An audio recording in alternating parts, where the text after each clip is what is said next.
ছোটবেলায় বাবা মা হারানো একটা মেয়ে নেহা যে তার দাদির কাছে বড় হয়। ছোটবেলার বন্ধু গৌতমের সাথে খেলাধুলা আর খুনসুটির মধ্য দিয়ে একসময় তাদের মধ্যে গভীর প্রেম গড়ে ওঠে। কিন্তু কপালে সুখ হয়নি তার। হঠাৎ মারা যায় তার দাদি। এরপরেই তার জীবনে আসে এক সাইকো মানুষ যে নেহার পুরো জীবনটাকেই নরকের চেয়েও ভয়াবহ করে তোলে। কিন্তু কেন, আর ঠিক কি হয়েছিল এই নিষ্পাপ মেয়েটির সাথে, জানতে হলে দেখতে হবে আজকের মুভি এক্সপ্লেনেশনটি। হ্যালো সিনেমা লাভার্স, কেমন আছেন আপনারা সবাই? আমি সঙ্গে আছি আরাফাত, আর আজ আমি আপনাদের সামনে নিয়ে এসেছি 2026 সালের মুক্তিপ্রাপ্ত সাইকো থ্রিলার সিনেমা আগলি স্টোরি। তাহলে গাইস চলুন শুরু করা যাক আজকের মুভি এক্সপ্লেনেশন। সিনেমার শুরুতে গভীর রাতের একটা দৃশ্য দেখানো হয়। বাইরে প্রচণ্ড ঝড় বৃষ্টি হচ্ছিল। সেই রাতে বাথরুমের ভেতর কার্তিক নামের একটা ছেলে হাতে মদের বোতল নিয়ে বসেছিল। দেয়ালে এবং কার্তিকের শরীরে রক্ত লেগে আছে। কিছুক্ষণ পর দেখা যায় নেহা নামের একটা মেয়েকে কেউ পা ধরে টেনে নিয়ে যাচ্ছে। মাঝরাতে বাড়ি থেকে চিৎকার আর ভয়ানক সব শব্দ শুনে প্রতিবেশীরা সাথে সাথে পুলিশে খবর দেয়। কিছুক্ষণের মধ্যেই পুলিশ চলে আসে এবং কার্তিককে ধরে বাইরে নিয়ে আসে।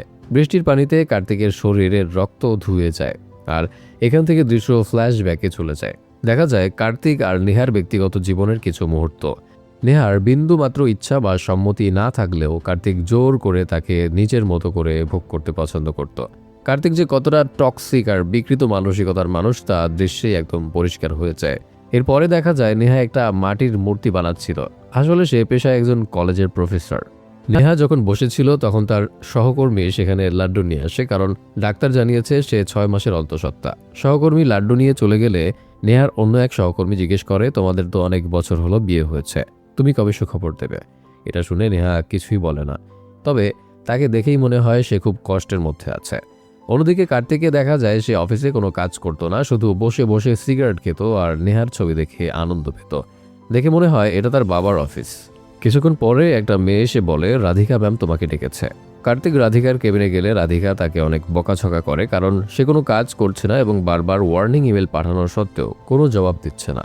কার্তিক বলে সে কোনো কাজ করতে পারবে না। রাধিকা বলে তাহলে আমি তোমাকে সাসপেন্ড করে দেবো, কিন্তু কার্তিক তখন তার ফোন এগিয়ে দেয় আর বলে এটাকে দেখুন। দেখা যায় রাধিকা ও তার বয়ফ্রেন্ডের সাথে ঘনিষ্ঠ মুহূর্তের ভিডিও ধারণ করে রেখেছে কার্তিক। এটা দেখে রাধিকার পায়ের নিচের মাটি সরে যায়। ভয় ও লজ্জায় রাধিকা আর কিছুই বলতে পারে না। এরপর একদিন কার্তিক তার বন্ধুদের সাথে একটা পাবে যায় মদ খেতে। সেখানে একটা মেয়ে এসে কার্তিককে বারবার বিরক্ত করতে থাকে। কার্তিক বিরক্ত হয়ে মেয়েটিকে চর মারে। তখন তার এক বন্ধু বলে, মেয়েটাকে চর মারলি কেন? কার্তিক বলে, কেন, মেয়েটিকে তোর বউ নাকি? তখন অন্য একটা বন্ধু এসে বলে, মানুষ যখন ঘরের মধ্যে রাগ দেখাতে পারে না তখন বাইরে এসে রাগ দেখায়।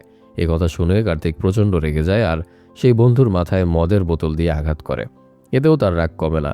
ফ্লোরে ফেলে মারতে থাকলে সবাই মিলে কার্তিককে আটকায়। কার্তিক রাগে সেখান থেকে চলে যাওয়ার সময় বলে, আর কোনোদিন যদি আমার বউয়ের ব্যাপারে খারাপ কিছু বলিস তাহলে তোকে খুন করে ফেলবো। এটা বলে সে সেখান থেকে চলে যায়। বাড়িতে ফিরে কার্তিক বেল বাজায়, কিন্তু নেহা তেমন একটা গুরুত্ব দেয় না, সে তার মূর্তি বানাতেই ব্যস্ত। এদিকে কার্তিক রেগে গিয়ে জোরে জোরে বেল বাজাতে থাকে। তখন তাদের বাড়ির কাজের মেয়ে এসে ভয়ে ভয়ে দরজা খুলে দেয়। ভেতরে ঢুকে কার্তিক দেখে নেহা একটা মূর্তি বানাচ্ছে। একটু পরে কার্তিক নেহাকে বলে আইস ব্যাগ দিতে, কিন্তু এবারও নেহা কোনো উত্তর দেয় না। কার্তিক কয়েকবার আইস ব্যাগ দিতে বললে কাজের মেয়েটি আইস ব্যাগ নিয়ে আসে। এটা দেখে কার্তিক বলে, তোর নাম কি নেহা? মেয়েটি বলে না। কার্তিক বলে, তাহলে তুই কেন নিয়ে আসলি? যা রান্না কর। কাজের মেয়েটি আর কিছু না বলে চলে যায়। এরপর কার্তিক সিগারেট ধরায় এবং নেহাকে বলে অ্যাস্ট্রে দিতে। নেহা আগের মতো কোনো জবাব দেয় না। এতে কার্তিকের রাগ মাথায় চড়ে বসে। সিগারেট টানতে টানতে সে বলে, তুমি যদি এখনই অ্যাস্ট্রে নিয়ে আসো তাহলে রাতে তোমাকে একা শান্তিতে ঘুমাতে দেব। এই কথা শোনা মাত্রই নেহা দৌড়ে গিয়ে অ্যাস্ট্রে খুঁজতে থাকে। সে পাগলের মতো অ্যাস্ট্রে খুঁজতে থাকে, কোথাও পায় না। শেষে ঘরে গিয়ে অ্যাস্ট্রে দেখতে পায়। সেটা নিতে গেলেই কার্তিক নেহার হাত ধরে ফেলে এবং দেয়ালের সাথে চেপে ধরে মুখে বিড়ির ধোঁয়া ছেড়ে দেয় আর বলে, আমি আইস ব্যাগ চাইলাম দিলে না, অ্যাস্ট্রে চাইলাম তাও দিতে পারলে না। যেই বললাম একা ঘুমাতে দেবো তখনই দৌড়ে গেলে।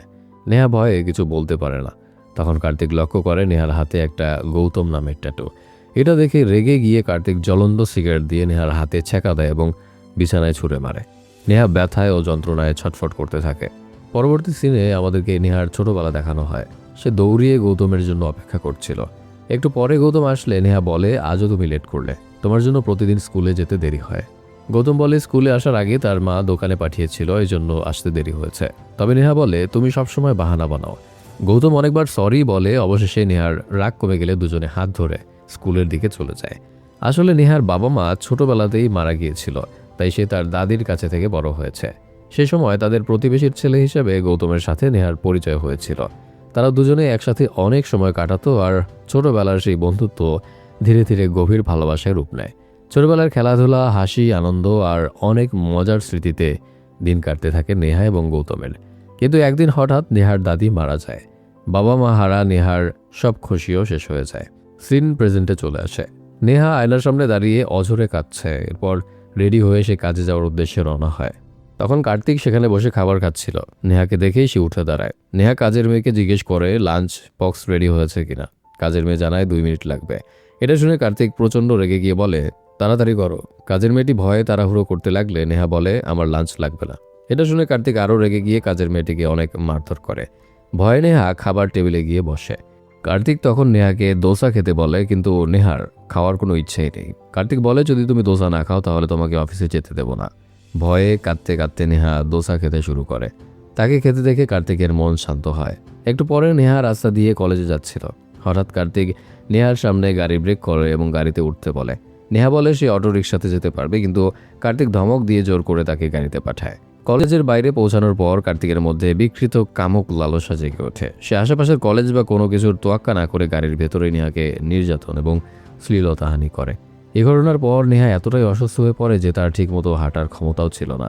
নেহার এই অবস্থা তার কলেজের বান্ধবীটি দেখে ফেলে। নেহা তার বান্ধবীর কাছে কাঁদতে কাঁদতে বলে, কার্তিক আমার জীবন নরক করে দিয়েছে।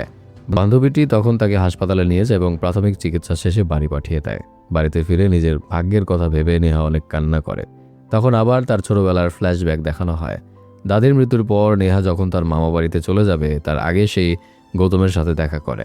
গৌতম নেহাকে সাহস দিয়ে বলে, তুমি নির্ভয়ে তোমার মামার বাড়িতে যাও। আমি বড় হয়ে অবশ্যই তোমার কাছে আসব। আমরা দুজনে একদিন না একদিন ঠিকই এক হব। গৌতমের এই আশ্বাস বুকে নিয়ে নেহা তার মামা বাড়ি চলে যায় এবং সেখানে ধীরে ধীরে বড় হতে থাকে। নেহা প্রায় সময় গৌতমের সাথে ল্যান্ডলাইনে কথা বলতো, খোঁজখবর নিত। দূরে থাকলেও তাদের ভালোবাসা আরও অনেক মজবুত হতে থাকে। নেহা সবসময় একটা কথাই বলতো, তুমি আমার এখানে কবে আসবে। গৌতম বলতো, আর অল্প কিছুদিন পর তোমার কাছে আসবো। একদিন হঠাৎ পেছন থেকে কেউ নেহার চোখ চেপে ধরে। সে অনেক ভয় পেয়ে পিছু ঘুরে দেখতেই গৌতমকে দেখতে পায়। খুশিতে নেহা গৌতমকে জড়িয়ে ধরে। নেহা বলে, আজকে সারাদিন আমার সাথে কাটাবে। গৌতম বলে, শুধু আজকে না, আমি সারা জীবন তোমার সাথে কাটাবো। আমার পুরো ফ্যামিলি এখানে চলে এসেছে। বাড়িতে আমার বাবার ব্যবসায় অনেক লস হয়েছিল, তাই তিনি এখন অনেক অসুস্থ। এজন্য আমরা এখানে চলে এসেছি যাতে ভালো ডক্টর দেখাতে পারি। নেহা বলে, আঙ্কেল এখন কেমন আছে? গৌতম জানায় ভালো আছে, তবে রেগুলার চেক আপ করাতে হয়। এরপর গৌতম নেহার হাত ধরে। নেহাও গৌতমের হাত ধরে বাইকে উঠে তাদের বাড়িতে যায়। গৌতমের ফ্যামিলিও নেহাকে অনেক পছন্দ করত। অনেকদিন পরে ছোটবেলার ভালোবাসার মানুষটিকে কাছে পেয়ে নেহা ও গৌতম দুজনই অনেক সুন্দর সময় কাটায়। রাতে নেহাকে তার মামার বাড়ির সামনে নামিয়ে দিয়ে গৌতম চলে যায়। এরপরে সিন প্রেজেন্টে ফিরে আসে। কার্তিক রাতে বাড়ি ফিরে দেখতে পায় নেহা ঘুমিয়ে আছে। কার্তিক কিছু না বলে একটা চেয়ার নিয়ে পাশে বসে এবং সিগারেট ধরিয়ে ধোয়া নেহার মুখে ছাড়লে নেহা জেগে ওঠে। কার্তিক এক প্যাকেট লাড্ডু নেহার দিকে এগিয়ে দিয়ে খেতে বলে, তবে নেহার তা খাওয়ার কোনো ইচ্ছাই নেই। এতে কার্তিক প্রচণ্ড রেগে গিয়ে লাড্ডুগুলো ছুঁড়ে ফেলে দেয় এবং পাগলের মতো চিৎকার করতে শুরু করে। কার্তিক বলে, আমি তোমাকে ভালোবাসি, কিন্তু তুমি আমার একটা কথাও শোনো না। সব বাবার দোষ। বাবা বলেছিল বিয়ের পর তুমি ভালোবাসবে, কিন্তু কোথায়? এবার নেহা রেগে গিয়ে বলে, তোমাকে ভালোবাসা সম্ভব না। তুমি মরে গেলেও আমার চোখ দিয়ে এক ফোঁটা পানি পড়বে না। এই কথা শুনে কার্তিক কাঁদতে কাঁদতে বলে, কি করলে তুমি বুঝবে যে আমি তোমাকে ভালোবাসি? নেহা বলে, সিগারেট দিয়ে আগুনের ছ্যাঁকা দিয়ে জোর করে মারধর করে বিনা অনুমতিতে কারো শরীর ভোগ করাকে ভালোবাসা বলে না। কার্তিক বলে, তাহলে যে তোমাকে রাস্তায় ফেলে রেখে চলে গেছে তাকে ভালোবাসা বলে? নেহা উত্তর দেয়, গৌতম আমার সাথে থাকুক আর না থাকুক, আমি শুধু তাকেই ভালোবাসি। এসব শুনে কার্তিক ভয়ঙ্কর রকম ক্ষেপে যায় আর বলে, আজ রাতের মধ্যে আমি তোমার নিজের মুখ দিয়ে বলিয়ে ছাড়বো যে তুমি আমাকে ভালোবাসো। একথা বলে সে সেখানে থাকা কাচের বোতল নিয়ে নিজের মাথায় আঘাত করতে শুরু করে এবং তার মাথা ফেটে রক্ত বের হতে থাকে। সেই রক্তাক্ত অবস্থায় সে নেহাকে চাপ দিতে থাকে, যদি তোমার ভালোবাসা সত্যি হয় তবে বলো যে তুমি আমাকে ভালোবাসো। এই মানসিক চাপ আর ভয় সহ্য করতে না পেরে নেহা জ্ঞান হারিয়ে মাটিতে পড়ে যায়। একটু পর কার্তিক একজন ডক্টর ডেকে আনে। ডাক্তার জানায় ভয়ের কিছু নেই, অতিরিক্ত ভয় পাওয়ার কারণে প্রেশার লো হয়ে গিয়েছিল, তাই জ্ঞান হারিয়েছে, পরে ঠিক হয়ে যাবে। ডক্টর চলে গেলে নেহা অনেকক্ষণ পর ঘুম থেকে উঠে দেখতে পায় কার্তিক অনেকগুলো কাঠ ঘরের মেঝেতে সাজাচ্ছে। এসব দেখে নেহা আতঙ্কে তাকিয়ে থাকে। কার্তিক সেই কাঠগুলোতে পেট্রোল ঢেলে দেয়। এরপর সে কাঠের উপর দাঁড়িয়ে দেশলাই কাঠি জ্বালানোর ভয় দেখিয়ে নেহাকে বলে, তুমি যদি এখনই না বলো যে তুমি আমাকে ভালোবাসো তাহলে আমি নিজেকে পুড়িয়ে ছাই করে দেব। নেহা এসব দেখে অত্যন্ত ভয় পেয়ে যায়। সে কি করবে কিছুই বুঝতে না পেরে আতঙ্কে বাধ্য হয়ে বলে, আমি তোমাকে ভালোবাসি। নিজের জেদ পূরণ হওয়ায় কার্তিকের মুখ থেকে একটা পৈশাচিক আনন্দ ফুটে ওঠে। পরের দিন সকালে নেহা মানসিকভাবে সম্পূর্ণ ভেঙে পড়ে এবং মন্দিরে গিয়ে প্রার্থনা করে। মন্দির থেকে বের হয়ে যখন সে কাজে যাওয়ার জন্য কলেজের দিকে যাচ্ছিল, হঠাৎ তার মনে হয় সে গৌতমকে দেখতে পেয়েছে। সে পাগলের মতো ছুটে গিয়ে গৌতমকে খুঁজতে থাকে, কিন্তু আসলে সেখানে গৌতম ছিল না, এটা নেহার মনের ভুল। তখন নেহার বান্ধবী সেখানে আসে এবং নেহাকে এই অবস্থায় দেখে জিজ্ঞেস করে, কি হয়েছে, কে গৌতম? এরপর তারা একটা রেস্তোরাঁয় বসে। নেহা বলতে শুরু করে কার্তিক কিভাবে তার জীবনে এসেছে। নেহার দাদি মারা যাওয়ার পর নেহা তার মামার সাথে তার বাড়িতে আসে। সেখানে গিয়ে নেহা ঘরগুলো ঘুরে ঘুরে দেখছিল। এমন সময় একটা ঘরের ভেতর কার্তিককে একটা মেয়ে পুতুলের সাথে কথা বলতে দেখে। নেহা সেই ছেলেটার কাছ থেকে পুতুলটা কেড়ে নেয়। ছেলেটি অবাক হয়ে নেহার দিকে তাকিয়ে থাকে। নেহা পুতুল নিয়ে মামার কাছে গিয়ে বসে। ছেলেটিও নেহার পেছনে পেছনে যায়। তখন নেহার মামা বলে, তোর বিয়ে হবে, ওর যেন কোনো ক্ষতি না হয়, তোকেই ওর খেয়াল রাখতে হবে। এরপর থেকে নেহা যেখানেই যেত কার্তিক ছায়ার মতো তাকে অনুসরণ করত। অন্য কেউ যদি নেহার দিকে তাকাতো বা কিছু দিত তাহলে কার্তিক তাকে ধরে মারধর করত। ধীরে ধীরে দুজনেই বড় হতে থাকে। কার্তিক নেহার দিকে বাজে নজরে তাকাতো, এমনকি নেহার ব্যবহৃত কাপড় নিয়ে সেটার ঘ্রাণ নিত।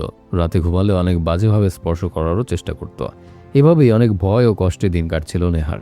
যেদিন গৌতম নেহাকে তার মামার বাড়িতে রেখে যেতে আসে সেদিন গৌতম নেহাকে কিছু বলতে চায়, তবে নেহা ভয় পায় যে কার্তিক বা আশেপাশের কেউ যদি দেখে ফেলে। গৌতম বলে, দেখলে বলবে আমি তোমাকে ভালোবাসি। নেহা ভয়ে ভয়ে গৌতমকে জড়িয়ে ধরে। কিছুক্ষণ পর কিছু পড়ে যাওয়ার শব্দ শুনে নেহা গৌতমকে বিদায় জানিয়ে ভেতরে চলে যায়। নেহা ভেতরে গিয়ে দেখে মামা ব্যাগ গোছাচ্ছে। নেহা মামার কাছে জানতে চায় সে কোথাও যাবে কিনা। মামা জানায় একটা বিয়ের অনুষ্ঠানে যাবে। এটা শুনে নেহা অনেক ভয় পেয়ে যায়। মামা বলে, কি হয়েছে? নেহা বলে, অনেক ভয় লাগছে। মামা বলে, ভয় পাওয়ার কি আছে, 2 দিন পরই তো চলে আসবো, আর তোমার হবু বড় আছে। নেহা মামার মুখের ওপর কিছু বলতে পারে না। মামা বলে, তোমার জন্য বেগুনের তরকারি রান্না করেছে, চলো খাবার খাই। মামা নেহাকে নিজের হাতে খাবার বেড়ে দেয়। ঠিক তখনই কার্তিক প্রচণ্ড রেগে বাড়িতে আসে। ছেলেটাকে দেখে বাবা রবি খাবার খেতে বলে। কার্তিক খেতে বসে, কিন্তু তরকারি না নিয়ে কুকুরের মতো খেতে শুরু করে।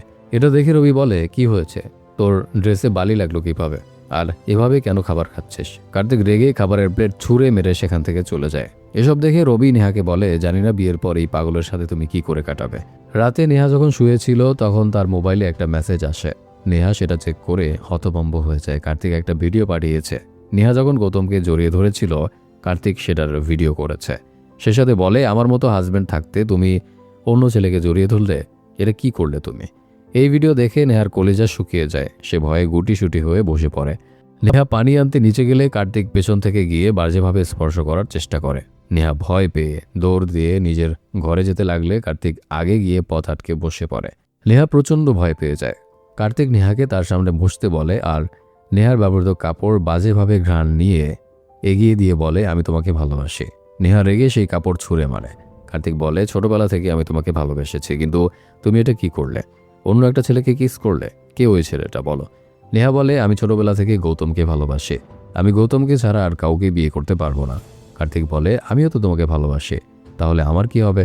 নেহা হাত জোর করে কার্তিককে বলে, আমাকে ছেড়ে দাও, আমি তোমাকে কোনোদিন ভালোবাসতে পারবো না। কার্তিক রেগে বলে, ওই ছেলেকে বিয়ে করবি তাই না? তুই জানিস ওকে কিস করায় আমি ওর কি অবস্থা করেছি? দেখা যায় গৌতম একটা মেডিকেল শপ থেকে মেডিসিন নিয়ে বের হচ্ছে। সে তার মায়ের সাথে ফোনে কথা বলছে।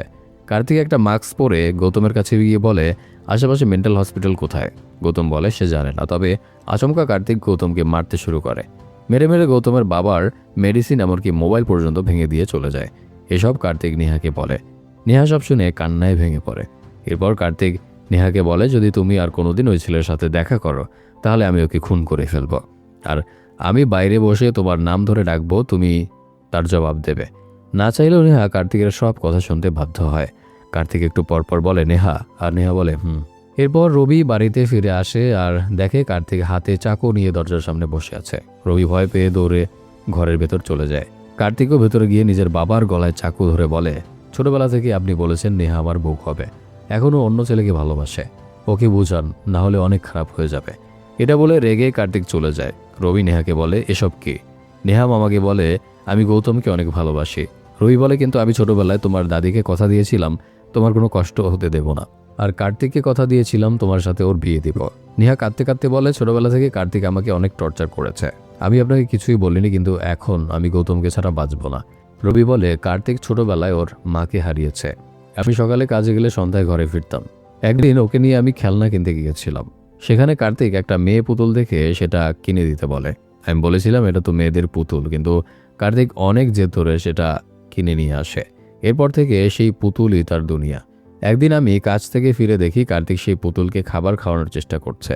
এসব দেখে আমি ওকে ডাক্তারের কাছে নিয়ে যাই। ডাক্তার বলে ছোটবেলা থেকে একা থাকার কারণে সে ডিপ্রেশনে চলে গেছে, ওকে একা থাকতে দেবেন না, বাইরে খেলতে পাঠিয়ে দেবেন। কিন্তু কার্তিক কারোর সাথে খেলতো না, সারাদিন সেই পুতুল নিয়েই পড়ে থাকতো।